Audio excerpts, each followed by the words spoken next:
Hello, tip time. Um, talk about defense now. The other things I'm gonna go back to later as I advance everything, and then eventually, once I get to the finish line, I'm gonna come back and give you a whole nother thing, and then I'm gonna add more things on top of that new story I'm building. So this is just one story, and then I'm gonna go through another story, and I'll be able to add more advanced things that aren't so basic. Like, I know a lot of you might be watching this, you're like, okay, that's common knowledge. It's supposed to be that way. As I go through other stories, other specific styles, and I'm able to drop more tips, then you'll start seeing the more advanced stuff. But for right now, this is just for people who ask me like basic questions, um, without going too far off into stuff. Because just like defense, I could go 4 hours on this just talking. Um, so defense, there's few major like styles, and then there's patterns. Um, and then there's just singular textbook defense. But talk about styles, um, which is mainly what you see. Similarities within the defenses. There's static, reactive, and active. Okay, static is more attached. Okay, that's more static. It's a very like defensive. Okay, and then you have reactive, and reactive is like your parries. Okay, it's your catches. It's the pattern. I'll give you like one little pattern. So pattern, reactive. Okay, so that's kind of more reactive. You got your left, your right, your uppercuts, your hooks, your catches. So that's more reactive. Now active is more, think like posts, frames. I use frames, so whenever you hear me say frames, I'm pretty much talking about posts. I like to collapse my frames into elbows. It's just different ways of thinking. Think like active in my head. There's different terms to them. It's like long guard. It's like when you're in a clinch, it's pushing. Okay, uh, on there getting there when they're trying to knee you. Okay, which was, I don't know if that was a good example or not, but that's my version of active. Like reaching out, posting, playing with guard. To where reactive is kind of catching it mid, and playing and working my way into active. And when I get into engaging and disengaging, these styles will kind of start making more sense. Especially in static, reactive and active. And like in boxing and kickboxing, you're going to see a lot more static. In Muay Thai, you're going to see a lot more reactive and active more than static. In boxing, you're going to see a lot of all three, but primarily static. Okay? Like if you were to watch like Thai fights at the stadiums in actual Thailand, okay, compared to watching like USA boxing or, pro boxing. Okay, you can tell the differences throughout the whole fight. In boxing, you're going to see a lot more static with a little bit reactive and active, to where the difference in actual Thai, you're going to see a lot more active, reactive, and a lot less static. Now, there's certain fights where you are going to see it, but majority, okay, you'll start to see these similarities because of what they deal with. Boxers don't, they have to deal with clinch, and they have their own way to dealing with that, but it's much different. But there's similarities throughout it all. compared to us, where we got to deal with a lot of different things: elbows, clinching, knees, and then the things we can do off our guard. Basically, that's the gist of it. So you got like static attached to you, okay? You got reactive, and then you got like active, okay? Active. Now, what you can do with all three, okay, is you can be static and active. You can be active and reactive, okay? You can also be static, okay? You can mix and match. Your arms can be doing something different. And you want to train those ways, okay? Going from like, long guard, going from more reactive, okay, to static, and play with those different areas, and then mix and match. This one's static, this one's static, this one's reactive, this one's reactive. It's learning how to, rub your belly and pat your head at the same time. It's kind of like that thing. So where does it apply? Okay, so you can go starters, base, finishers. It applies in all three, but we're going to go off your base, and you just do the same things in your starters and finishers. When we get into engaging and disengaging, that's where it gets kind of different, okay?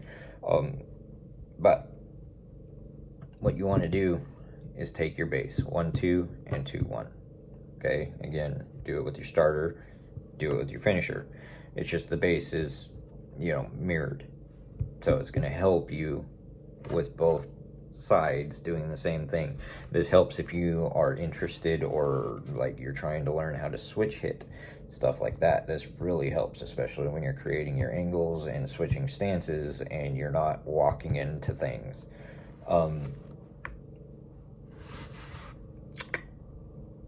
So take 1, 2 first. Okay, 1, what you want to do is practice. And I know I did say styles and patterns. Patterns you'll kind of figure out later as you're learning. I didn't mean to backtrack. It's just I forgot. So styles, static, reactive, active, and then there are patterns within those. An example of a pattern, I think I might have already given in this, is you want to learn a pattern that deals with everything off the same side. Now, as you're breaking down your combinations, okay, you want one for every jab. Okay, you want to be able to jab and defend a hook. Okay, you want to be able to jab and stop an uppercut. You want to be able to jab, okay, and you want to be able to parry. You want to be able to jab and catch. You want to be able to jab and be static, okay? You want to learn how to jab and then be reactive or active, okay? After it. You want to play through all the different scenarios that could happen to you while you jab, which was probably a bad example, but basically, once you go through your first strike, your first punch in your combination, your base, okay, is you want to learn how to add your defense. In all of them, and drill the fucking shit out of them to where they become one. So basically what you're trying to do is merge your offense with your defense, okay? When you're first learning, it's fine, because as you progress, you're going to be told just this way. And if that's what you're told, just here, or just here, or whatever it is, okay, do that until you progress. And hopefully you're learning in a progressive way that grows, in a structured way, and it's just not like, here's a new combination every day. Because you're not able to hone in on these things because you're learning something new every day, and you're not trying to refine that one thing, okay? It's the difference literally between progressing in, months compared to years in some cases.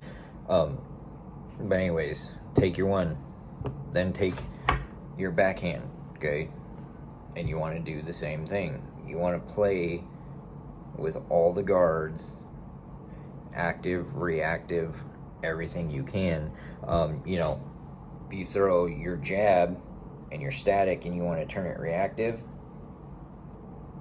then you can active, reactive, okay? And you have active, reactive, static. So you went from static to a jab, okay? And then instead of pulling back, you frame or post on them, and then you go reactive. Reasons why we do this. It's just like I was saying in the last video, okay?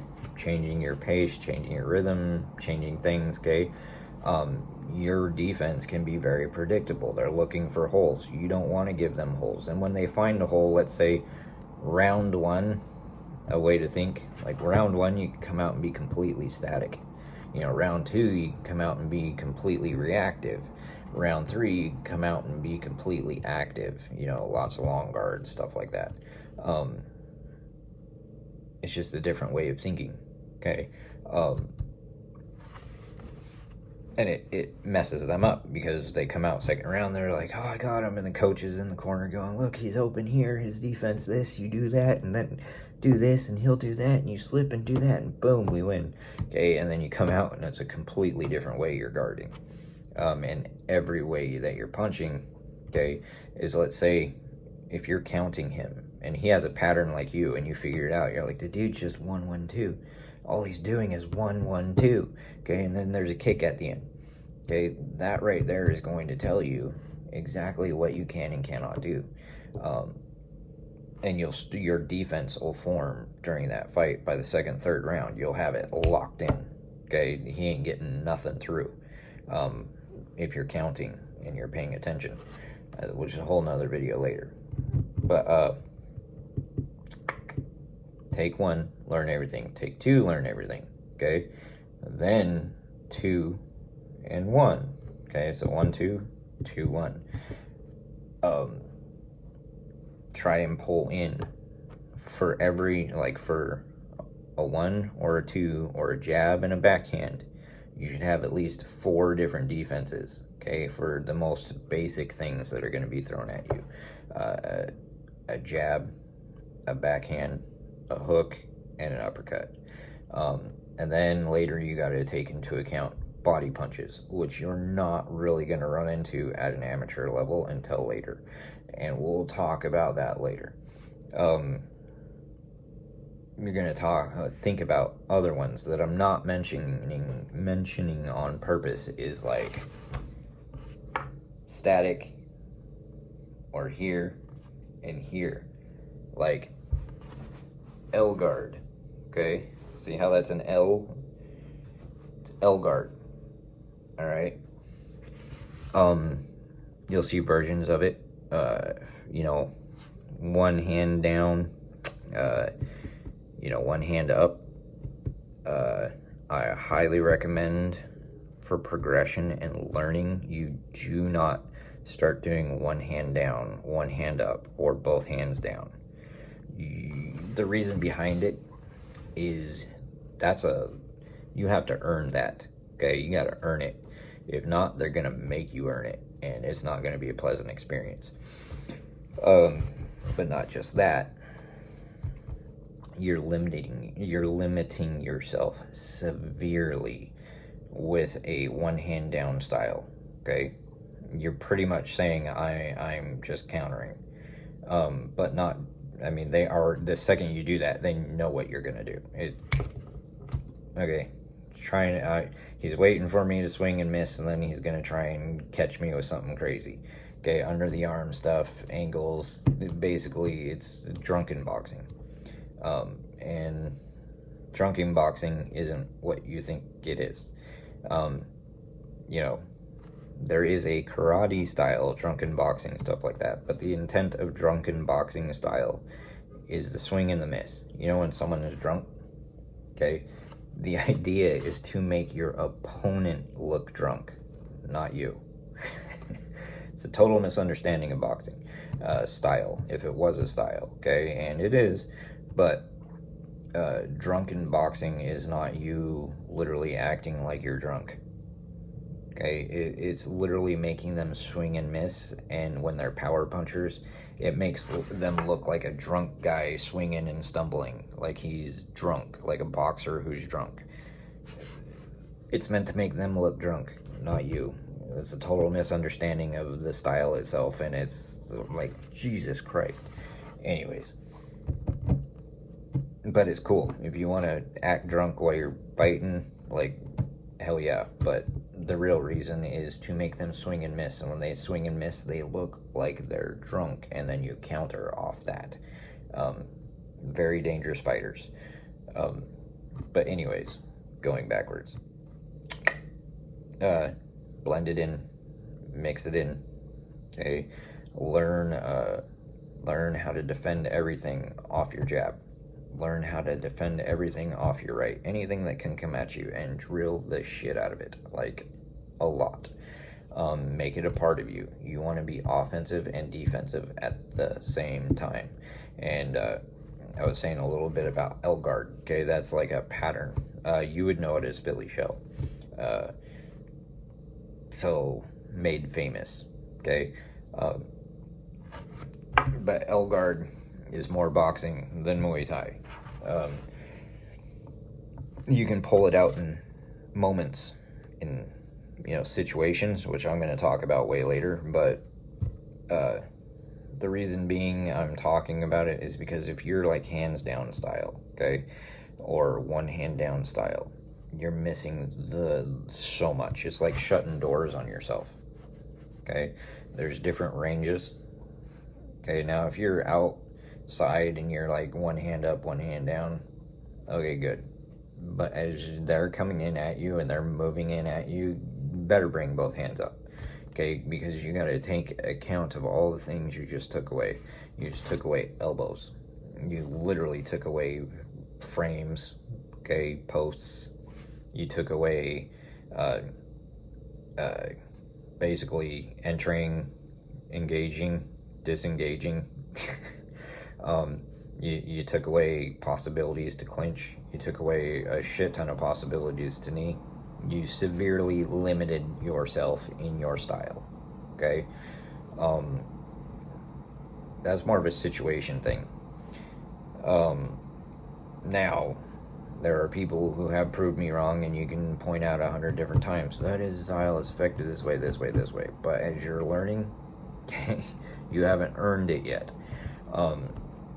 But I'm telling you, either way, highest level or whatnot, you want to be more here, here, here, here than here. Okay? You're cutting yourself off from a lot of things. Reaching across the knee, stopping clinch attempts, so much. And I'll just bring my hand up. Sure, but okay, it's just like speed versus distance.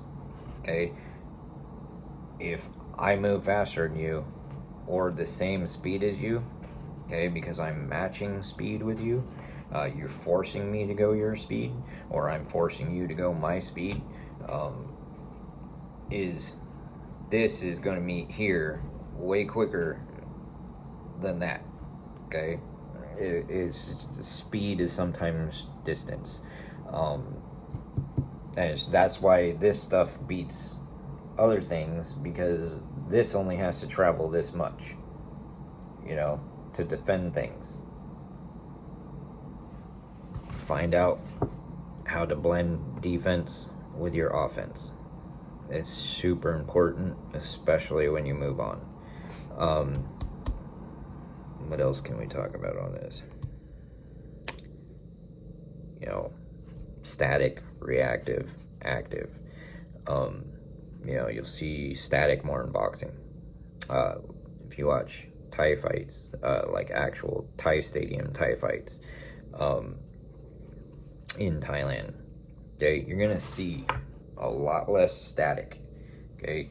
There's not going to be very much static. It's going to be in moments, you know, it's majority of it is going to be here and here, okay? It's going to be a lot of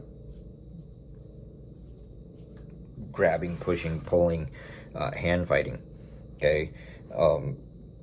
There's not a whole lot of this going on. And then I'll get to the last point. The reason why you kind of want to have these different changes in styles.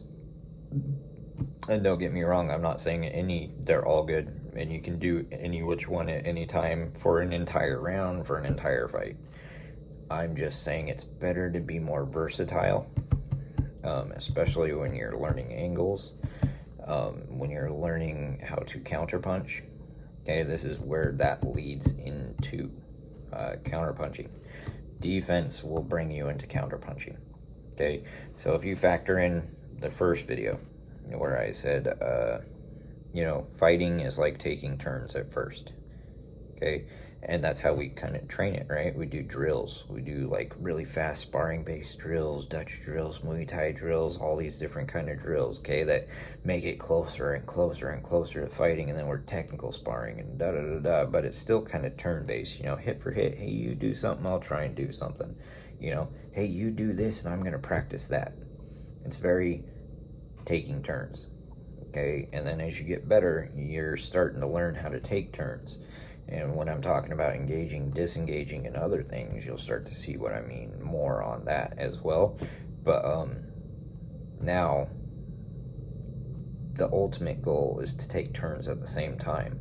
And that's what eventually you're going to meet. Someone who can not just take turns, but can also take all the turns, but is good enough to take turns with you at the same time. Okay? And that's the ultimate goal, is to take turns at the same time, in my opinion, okay? And by doing that is blending your defense with your offense, okay? Something is always defending an offense, okay? If it's always just here,